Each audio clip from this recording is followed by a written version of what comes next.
can all hear me. So today I'm going to talk to you a little bit about some of the techniques and tools that we use to test the Mountain View Wi-Fi network, which launched, as Alan said, a couple weeks ago, and I think to pretty good reviews. So we'll go through how automation really helped a small team get this network out onto the airwaves. So first of all is why did Google do Wi-Fi? Right? That's actually a fairly good question, and part of it is connected to our mission statement, which, as you can see here, is to make the world's information universally accessible and useful. So one of the motivations for Google was to get other cities, other areas to implement Wi-Fi, and so we wanted to be sort of a test project to sort of go through, get some of the issues and problems out there and able to help people, other cities who want to implement this. And so one of the things we're doing is we're documenting all of our process, how we went through it, how we figured out where the issues, where the problems came up, and we can help them maybe make the cities, more cities do this. The other big piece of it is we think that location-based services are going to be a very big thing, and there's really, until you have the network that can give you accurate location, and Wi-Fi certainly can do that, you can't get those started without that kind of information, and so that's one of the other motivations for this. Just a little bit of background. So Mountain View is a city on the peninsula in San Francisco. It's about 30 miles south of San Francisco. Home to Google. It's about 70,000 residents, 30,000 homes. A little bit about Wi-Fi. So the network is a 802.11bg network. So almost any device out there will connect to it. The range from the access point radio out to the client is about 300 feet max, give or take, depending on your line of sight, what obstacles are in the way. And one of the problems with Wi-Fi is that it's good for about one wall. So if you're inside of a house, maybe in the front room you can get it, but certainly probably not in the back room.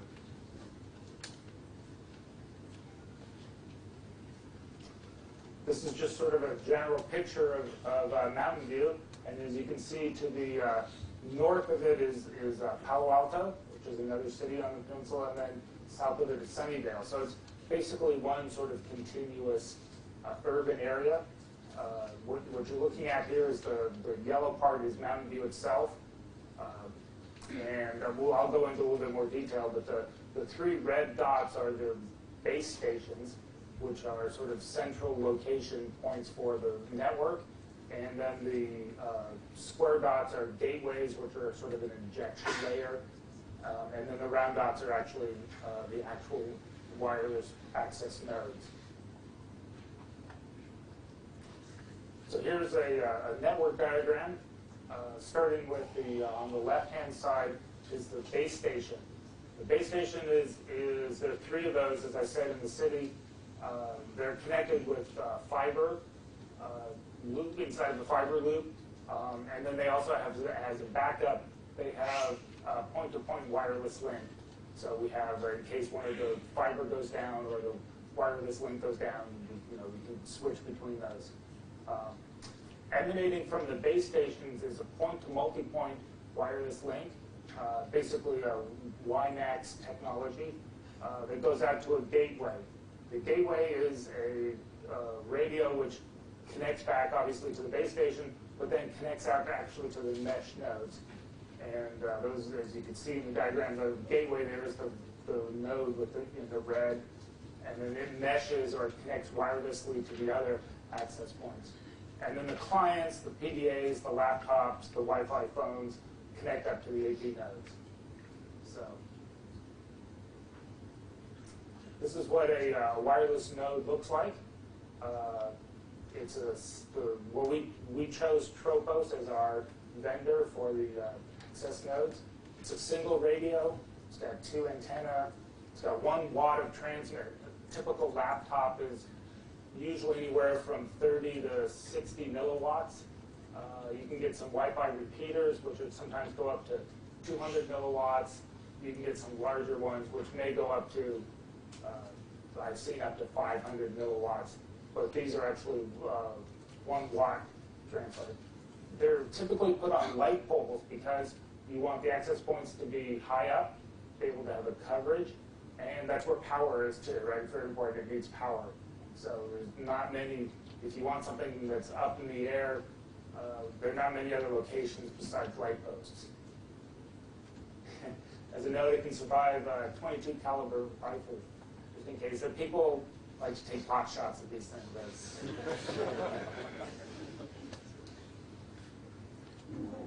So this is a picture of the injection layer. So on the left-hand side is the panel antenna that goes on the base station, and there are 4 of those typically around each base station. And then the subscriber unit or the gateway on the right-hand side consists of the antenna that's there at the top is usually raised up like you see in the picture here, and then a Tropos radio, which acts as a gateway or router for the mesh cluster that surrounds it. So with all this sort of web of access with this injection layer, the base stations, the injection layer, and the AP nodes, that covers the 12 square miles of Mountain View. It's done 380 nodes of those out there covering the city for the 12 square miles. About 60 of those are these gateways, and then the other 320 roughly are mesh radios. The nice thing about the mesh radios is they talk to each other, and so you can add, if you need another radio, you find a place that doesn't have good coverage for the Wi-Fi signal for whatever reason, buildings, trees, you can just add another radio in, and it will connect up to the nearest neighbor that it has and mesh back into the network. So you don't have to do any kind of network planning, as setting up routing tables or anything like that. The traffic between the mesh radios is encrypted. It's actually running 802.11g between the radios. It's encrypted, so there's for security purposes. So here's a picture of a gateway that's on a light post. You can see the Tropos radio there closer towards the lamp end, and then the antenna for connection back to the base station. The actual connection from the mesh radio to your client, it's an open network, so there's no encryption. You just open up your notebook, your PDA, you'll see the SSID of Google Wi-Fi appear. You connect up to it, and you're good to go. Unfortunately, we talked to our lawyers, and that was a mistake. But they required that we have to have a login for purposes of tracking what users are on the network. I don't know exactly the reasons, but anyways, we needed to have a login. So there's a captive portal. When you connect up to the network, you open a browser. It will show you a login page that says Google Wi-Fi login. You use any kind of Google account. If you have a Gmail account, that's a Google login. If you don't have one, you can create one on the fly and use the network. There's no, it's a free network, so there's no connectivity problems. You can connect in, and as I said, you can do it on the fly. So you don't have to wait or get an approval email or anything like that. You can just start to use the network.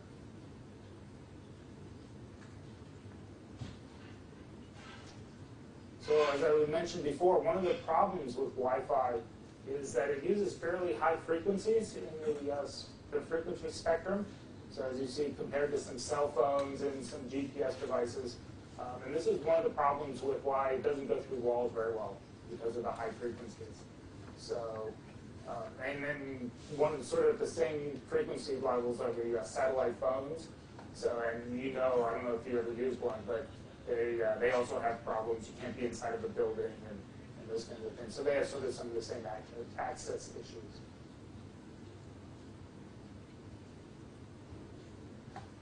So sort of one of the interesting things is The 5.4 Wi-Fi band, which is the A radios, actually scatter better because they use the 5.4 frequency, gigahertz, and so they scatter a little bit better. So they can sometimes, A radios go around walls or through stuff much more.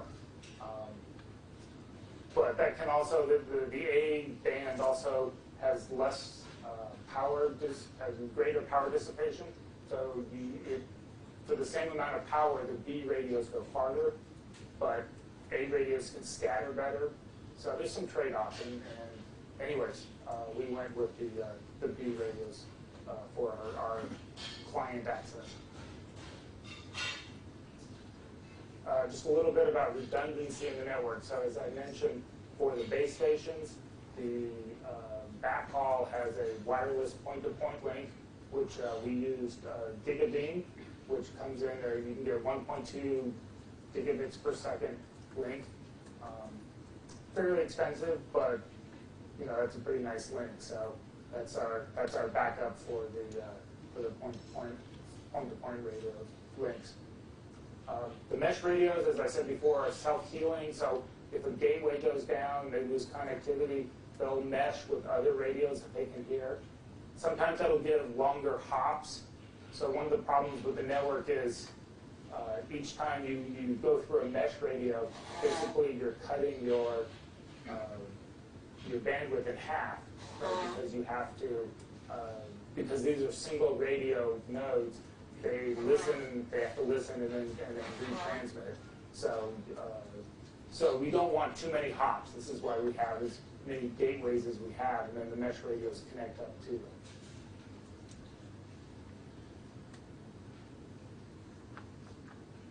So a little bit about the project teams inside Google. They're usually fairly small teams. Project manager, 4 or 5 engineers, and this is fairly typical for Google. And then you have various PR, marketing people come in. I think one of the things, the nice pieces about that is it really gives the engineer lots of say in a project. You really feel like you're contributing because there's not a huge team out there. It's basically you and a couple of colleagues. And I think that really helps keep the environment, fresh ideas and innovation. And you change projects depending on whatever, usually a year, a little bit less per project. So you sort of keep everything a little bit, quite fresh. So we actually didn't install these nodes onto the Mountain View, onto the light poles in Mountain View. We hired out a company that specialized in wireless installation, and so they did that for us. And then we've also worked very closely with Tropos, and they've helped design the network.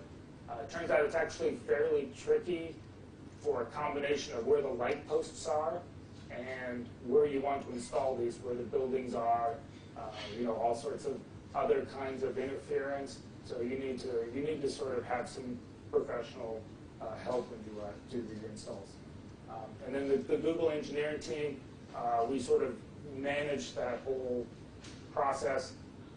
And then also, there is Google software behind it. The login page is running on Google servers.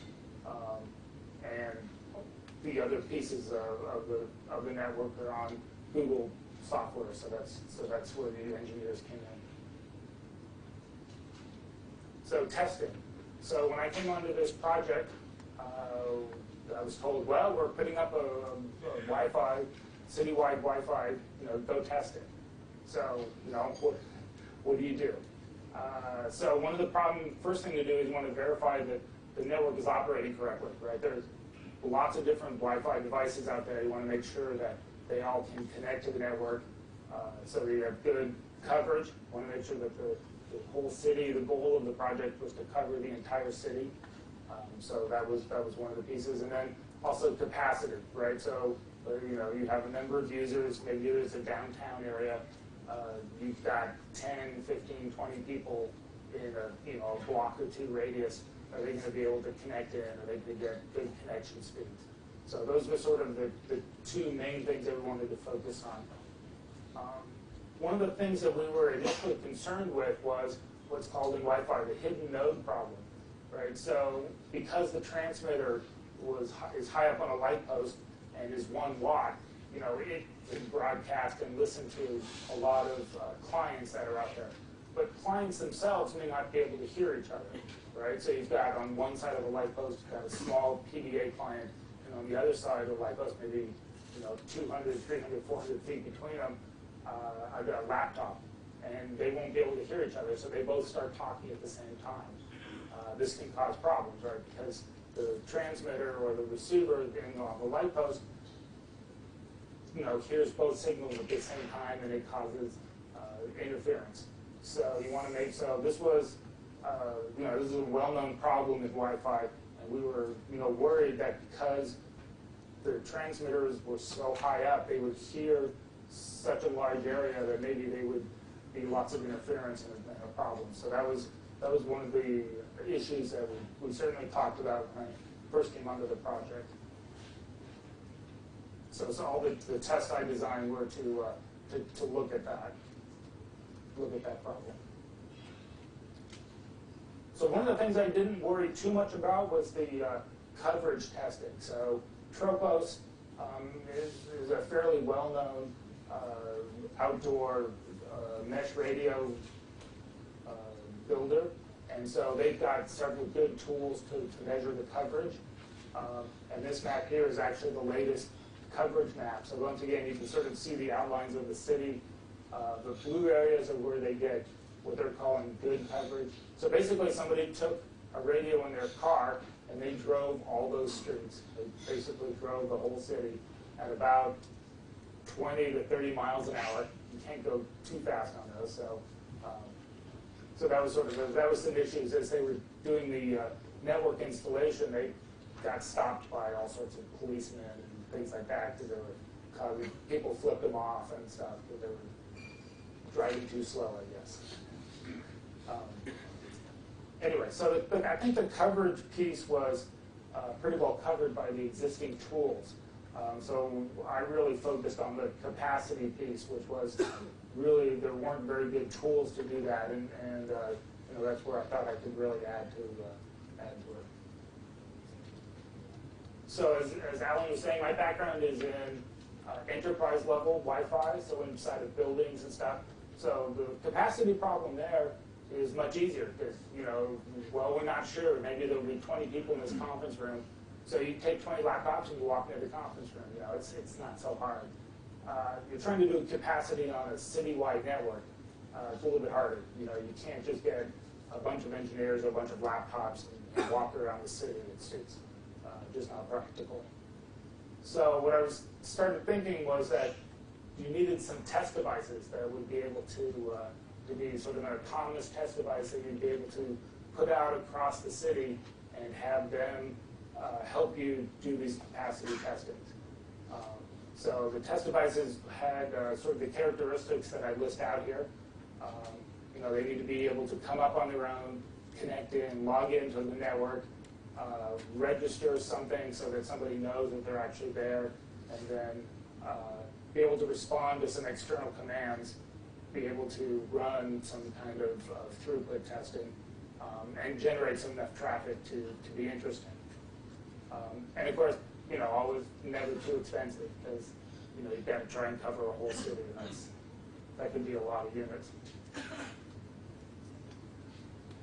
So what I found after investigating things a little bit was that there's a big trade-off between where the power came from.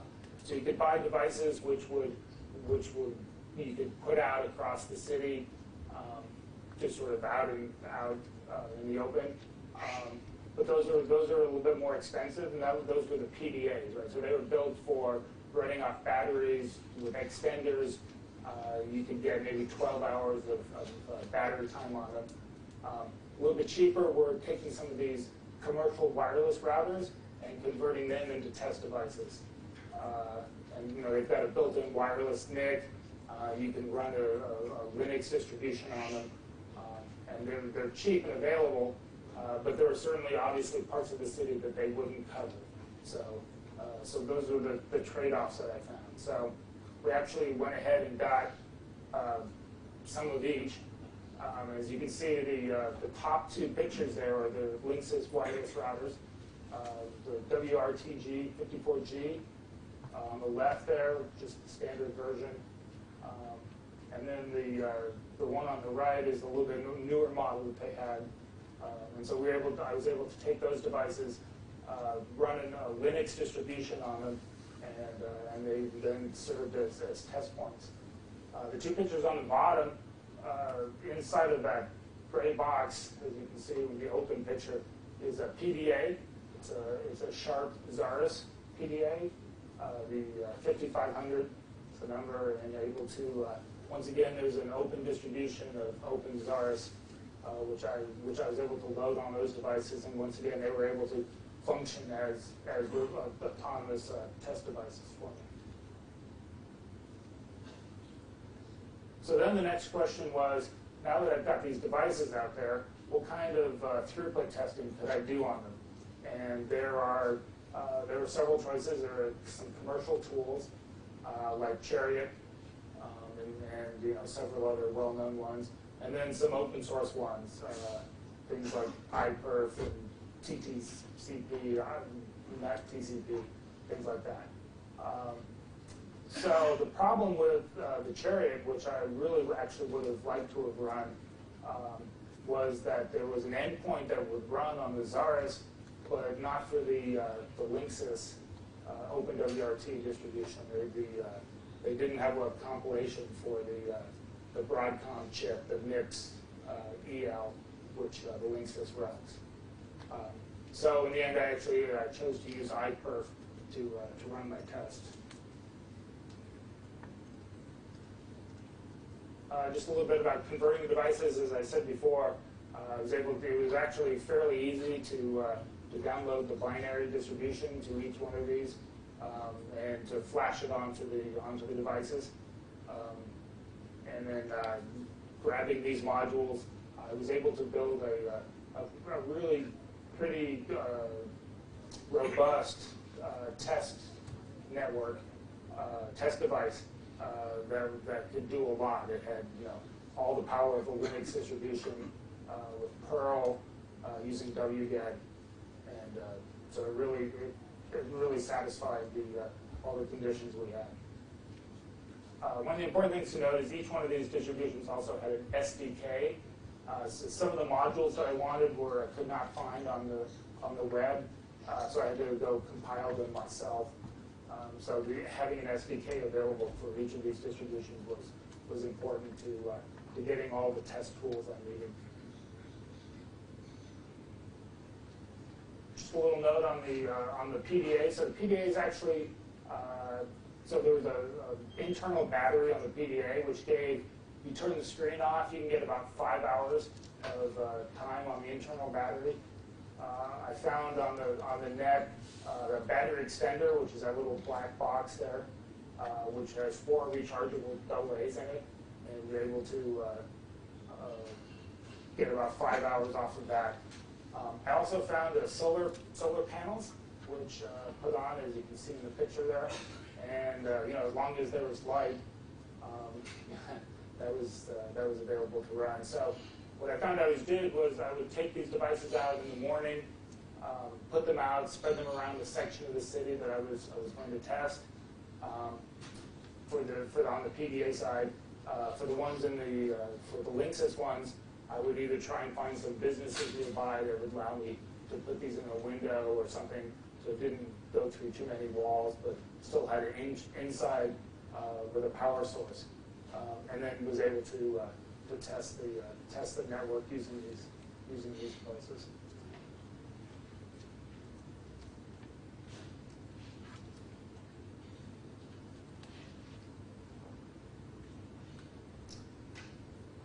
So once I had the test devices and all the software on them that I needed to be able to make them autonomous. So I could just take these out of the network, plug them in.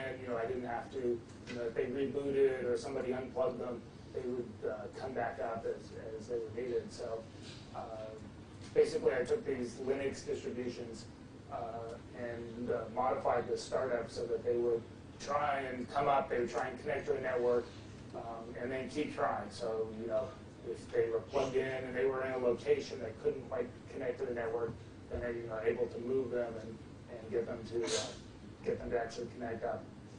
So then they would, on each device, you set the time and date, because these devices don't have an internal battery.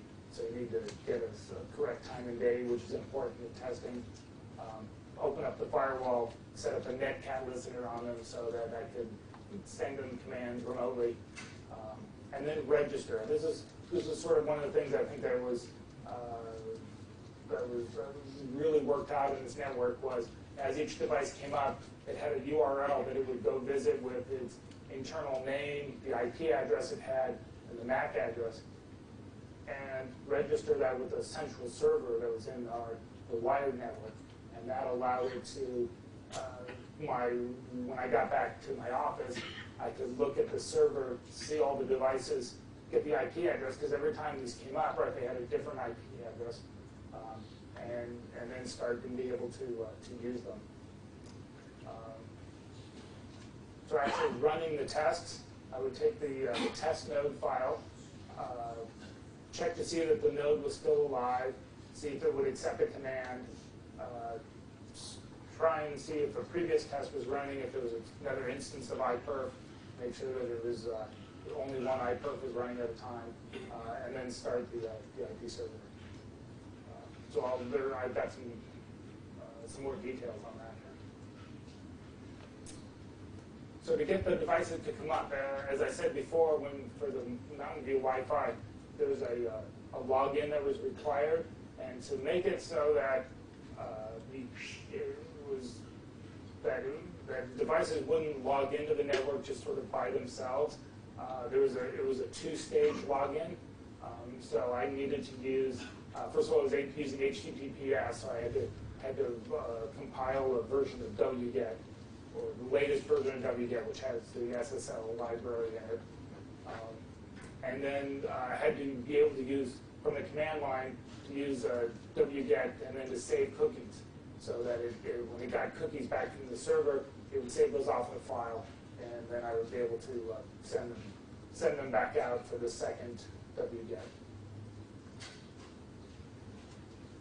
Was kind of one of the tools I used quite a bit was this live HTTP headers utility, which is off Firefox, and that records all the header information that goes from everything you send to the web page and everything that comes back.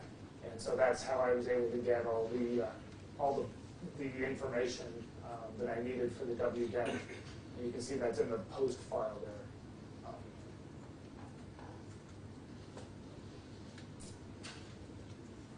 So after I successfully logged in, once again, these are just sort of a series of steps that I needed to do. Here's where I registered with the central server from the top line there. It does the wget SSL.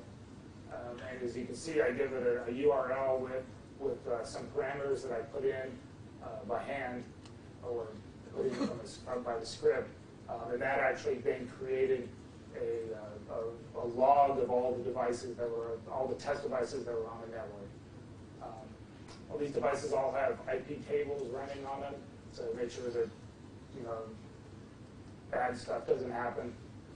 So I had to open up firewall ports for all the netcat sessions and the iPerf sessions that we were doing. And then I also started a heartbeat on each device, so that every 10 minutes or so, they would send back just a connection to the server, just to let me know they were still there. Because that's one of the problems we had, is since these devices were spread out across the city, there's really no reason somebody can't just unplug one and walk off with it, right? I mean, it's a nice little device, or you're driving along the road and there's this nice PDA sitting out there. So I wanted to sort of have some idea, is that make sure that devices were still on the network and connected. So I set up a heartbeat to do that.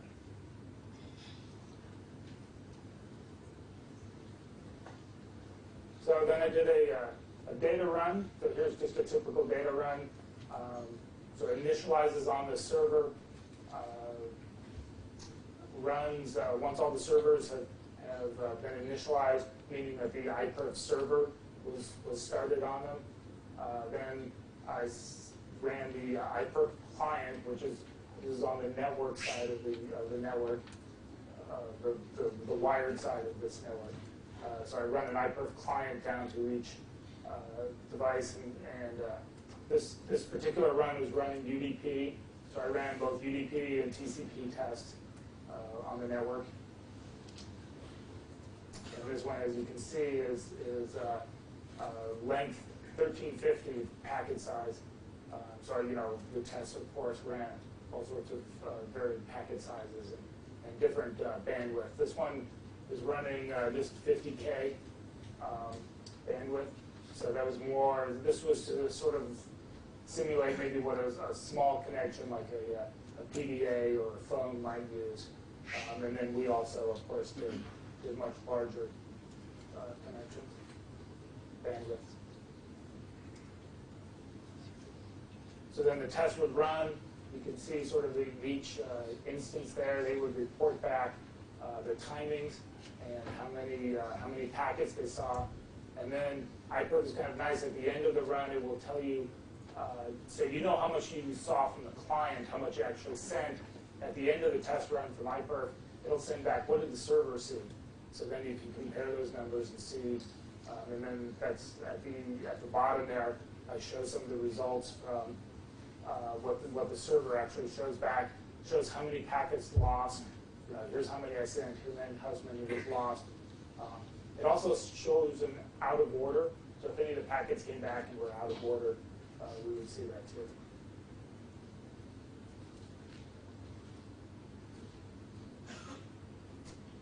So what the testing showed was for the number of test nodes I have, I had basically 12, I think, finally in the end, test nodes I was able to get out and put out around the city. But there was really no performance degradation for this hidden node problem. And I think the reason for that is these devices connected up, they would connect up at if they ran just singly, they would get about 4, 5, 6 megabits per connection by themselves. So when you put enough of them on, even doubling that, the number of nodes didn't seem to really make a big difference in the performance numbers that I got back. Part of the issue there, of course, is that Wi-Fi in general is quite variable, right? I mean, you can run the same test 10, 15 times, and you'll get 10, 15 different answers. At some point they'll sort of start to converge to a number, but it's really, as I tell people, Wi-Fi is not deterministic, right? It's probabilistic. So that's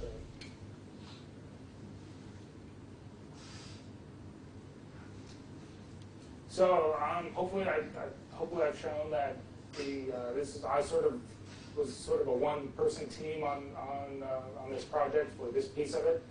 So the automation really sort of helped me able to do all the testing of this network. And as I said, the single radio problem that we thought we might get with the network we installed was not really the anticipated bottleneck that we had. One of the sort of things which I hadn't anticipated when I first started this project was the ongoing monitoring capability of these test devices. So one of the problems that we have for monitoring the network as it's running now is that we can tell if the servers are up, we can tell if the actual radios are up and the gateways and all the routers and stuff in between. But we have really no way of knowing if somebody tries to log onto the system whether it actually is going to work.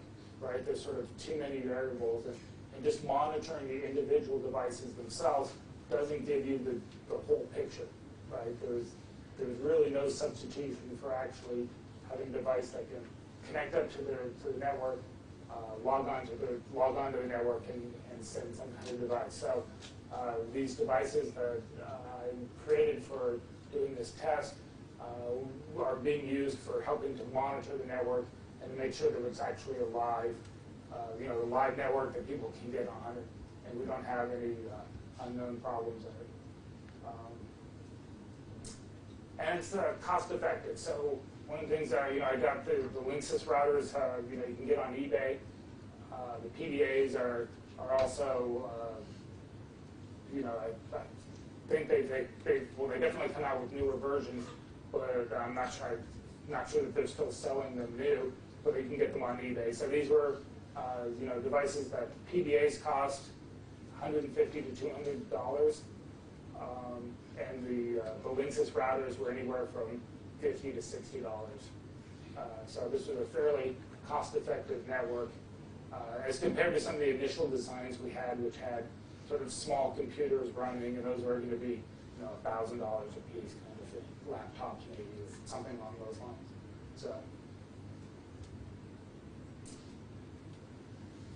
So what next? So Google's network in Mountain View, as I said, is running. It's been up for a couple of weeks now, maybe 3 weeks. Google has announced that they won a bid with Earthlink for putting in a Wi-Fi network in San Francisco. The contractor is still under negotiation with the city to actually what the range will be, what all the numbers are and stuff. San Francisco is going to be a little bit more of a challenging problem. It's roughly 50 square miles compared to the 12 square miles for Mountain View. There's a big, dense downtown area, lots of tall buildings. Obviously, San Francisco is famous for its hills. So I think, the actual network implementation is going to be a little bit more difficult in San Francisco. The other thing we're doing, as I said initially, is starting to look at some of these location-based services.